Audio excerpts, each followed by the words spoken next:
scan this. Sovi is here. Let's level up. Tracing this Java array loop is actually super fast if you stay focused. We are going to find the final value of num right now.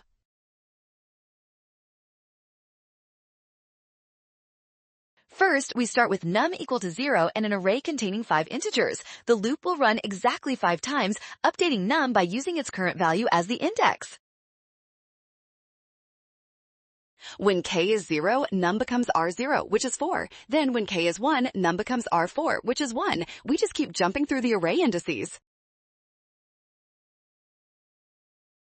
When k is 2, num becomes 2. For k equals 3 and 4, num stays 2 because array 2 is 2.